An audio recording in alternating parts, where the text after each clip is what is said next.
yang terjadi di Lebak ternyata dimanfaatkan sebagian orang untuk menyebarkan berita bohong hoax atau terkait dengan informasi COVID-19. Kita akan ke kasus pertama pemirsa. Kominfo jadi mengangkat pemberitaan yang beredar di media sosial YouTube. Berita hoax tentunya dapat merugikan dan menggemparkan masyarakat. Berita hoax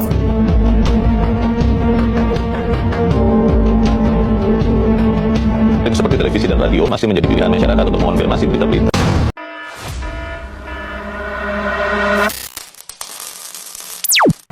Assalamualaikum warahmatullahi wabarakatuh. Hai halo semuanya, perkenalkan nama saya Sri Somesha dari Fakultas Ilmu Sosial dan Hukum, Prodi Hukum Bisnis Angkatan 2025. Di video kali ini, aku akan membahas tentang salah satu masalah terbesar di era digital saat ini, yaitu materi bidang sosiologi hukum dengan topik penyebaran hoaks dan ujaran kebencian di media sosial. Walaupun kelihatan sepele, dua hal ini punya dampak sosial dan hukum yang lumayan besar loh teman-teman. Jadi mari kita bahas pelan-pelan. Nah guys, jadi hoax adalah informasi palsu atau penyesatan yang disebarkan seolah-olah itu benar. Biasanya ini dibuat untuk mempengaruhi opini publik, memicu ketakutan atau menciptakan konflik sosial. Contohnya yaitu seperti berita palsu tentang vaksin bikin magnet nempel di tubuh, padahal nggak ada ya buktinya. Dan yang kedua itu seperti pesan berantai mal XX ada penculikan anak, jangan pernah pergi ke sana, padahal nggak ada bukti kejadian sama sekali.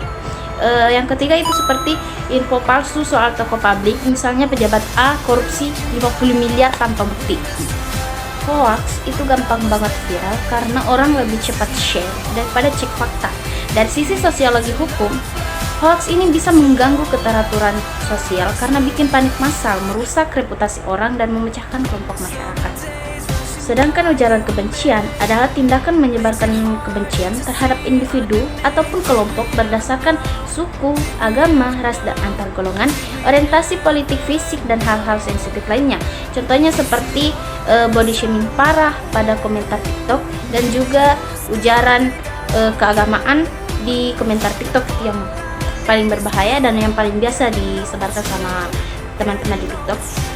Ujaran kebencian ini sangat berbahaya karena memperkuat stereotip negatif dan memicu konflik sosial. Dari sudut pandang sosiologi hukum, ini bisa mengancam integrasi sosial dan bikin masyarakat makin terpecah. Kenapa sih hoax dan hate speech atau ujaran kebencian itu sangat gampang menyebar? Nah, jadi hoax dan hate speech atau ujaran kebencian itu gampang nyebar karena rendahnya literasi digital masyarakat, kurangnya kontrol diri saat berkomentar.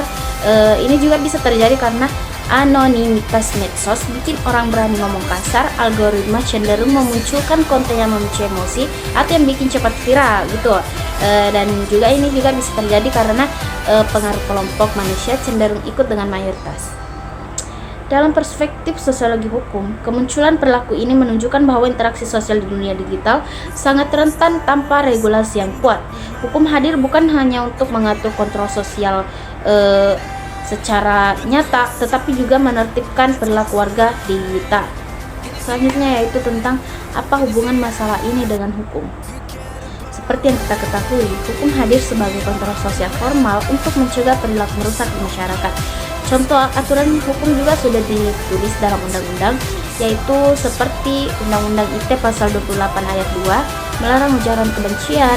Dengan adanya aturan ini, negara berusaha menjaga ketertiban dan mencegah kerusakan sosial lebih besar, bukan hanya di dunia nyata tetapi juga di dunia digital atau dunia maya. Tentunya hoax dan hate speech memiliki dampak sosial yang besar, seperti memicu konflik antar kelompok, merusak kepercayaan publik, bikin masyarakat terpopularisasi, mengganggu ketentraman sosial, dan merusak kesehatan mental korban.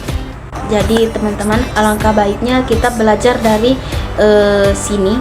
Tidak ada yang mengeluarkan kata-kata kasar atau menyebarkan hoax atau hate speech kepada orang-orang tertentu mengenai agama ataupun fisik. Itu sangat berbahaya dan dapat merusak kesehatan mental korban, teman-teman. Jadi alangkah baiknya kita lebih berhati-hati dalam melakukan komentar atau berpendapat.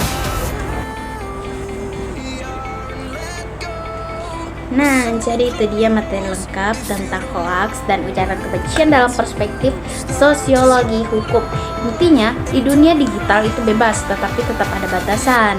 Karena kebebasan tanpa tanggung jawab cuma bakal bikin kerusakan. Semoga materi ini dapat membuat teman-teman dan orang-orang yang menonton video ini mengerti dan lebih berhati-hati dalam berkomentar atau mengeluarkan pendapat. Terima kasih teman-teman.